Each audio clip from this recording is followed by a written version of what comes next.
bandiraɓe musidɓe tedduɓe on calminama kala to mbawɗon wonde e nder jokkunayi windere nde sikki ala hono no jiruɗon ni ɗum noon ceerno Bocar ko adi foof calmina yeeɓiyankoɓe sen meɗen Fitirla TV. Assalamu aleykum wa rahmatullahi wa barakatuhu. Ko weltare mawde calminten Fitirla TV e ardiɓe mum e yeeɓoɓe muɗum e dendagal arɓe ɗo tawtorede nde ɗo lulde Allah moƴƴude barkinde nde ganduɗa ko nafoore mere mbiya on fof assalamu aleykum wa rahmatullahi wa barakatuhu. E caggal ɗum ceerno Bocar eɗen gandi Daka ko sifa keeriɗo mo ganduɗa ala ɗo hewani ɗo yiya e nder windere nde hol teskuyaji ko mbawɗa artande en oɗo kikiɗe hande ɗo e Daka? Ko goto fof setti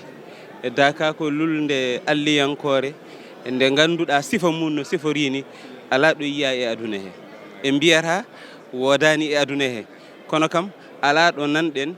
wiya ene e aduna he saabu yimɓe fodde kiloji sappo nder ladde worɓe mehɓe goto fof jogui hoore mum joguiti alhaali mum goto fof addi hoore mum hay goto windaka lettre invitation garɗo fof kadi ene jaaɓi ene woni less ene deeƴi ene tawe dewel Allah ɗiɗo fof farillaji e ɗiɗo fof wirduji e ɗiɗo fof batuji e jokkere enɗam ala ɗo nanɗen ɗo ɗum woni ɗum waɗi so tawi Allah rokkima a ari a hawriti e ɗum mbawata ko yettude Allah ala ko haali noon ko oɗo khalifa baɗo no wayini Allah ene rokkirimo no rokkirimo ni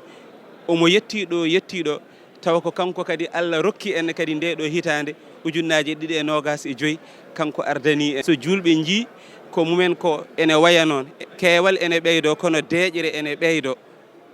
ɗum ko wonko tindinta.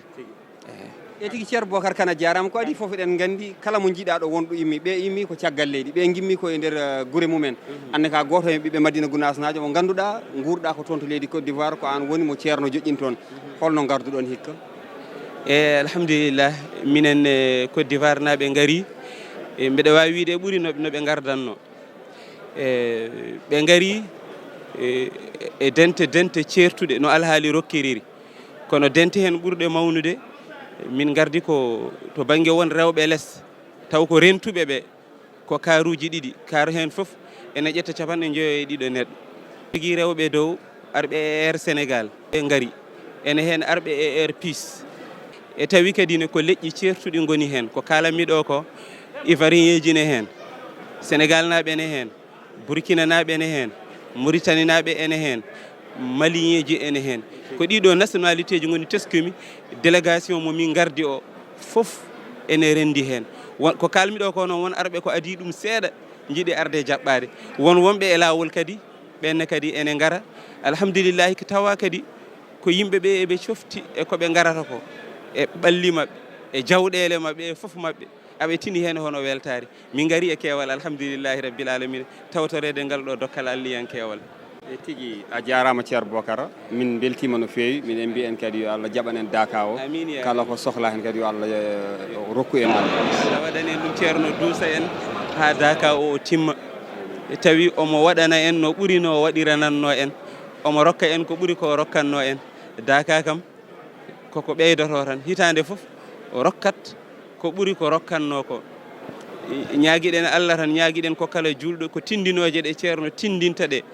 aroɓe e Daka ɓe e arɓe jetti gonka Daka ko no gonirta ni kala ko ñagotoɗe neɗɗo ko yo tinno o eto o wawa hoore makko e wadde noon saabu mbiɗen tan ala ko addi en ga so wonani heede pittali men ɗi saabu neɗɗo so neehi fittandu makko ndu o eltindu tan aɗa andi holko wi ko dendagal dokke alliyankoje no potirno o handi hen so neɗɗo elti fittandu mum ndu o nehindu o deeƴinindu dendagal dokke Allah no potirno yo andu hankanti omo handi hen so tawi no neɗɗo woni kanduɗo e dendagal dokke Allah ko Allah woni dokkowo omo andi Allah wona boroɗo Allah haɗata sa handi hen tan o rokke ko ceerno en tindinta en ko noon ko ya wah no keɓirta sa wayi no keɓirta tan a heɓat kadi ceerno men ceerno Ahmed Tidiane ceerno ko wiyanno ko ko ndangaju nda dinguiral ɗum woni Daka ndangaju nda dinguiral a rokkama dinguiral sa nani dinguiral ngal ɗo ko dinguiral hadara Allah dinguiral hadara Allah hay goto wawa gaynidde ɗum a rokkama ngaju ngu nda an andi hol coɓal joguiɗa kala no dognirɗa puccu ma ngu a wawa gaynude hono dinguiral ngal kono ko noon dañirta firti ko badde dando ɓuura hebde daka ko noon way yo Allah wattu en e ɓuroɓe hebde ɓe kono garɗo fof kam ko keɓowo hay goto arata was garɗo fof ko keɓowo heddi noon ko neɗɗo o waya no foti wade ni o waɗa ko foti wadde ko o jeeye e ɓurɓe ɓe yo Allah wattu en e ɓen assalamu aleykum wa rahmatullahi wa barakatuh tigi a jarama ceerno Bocar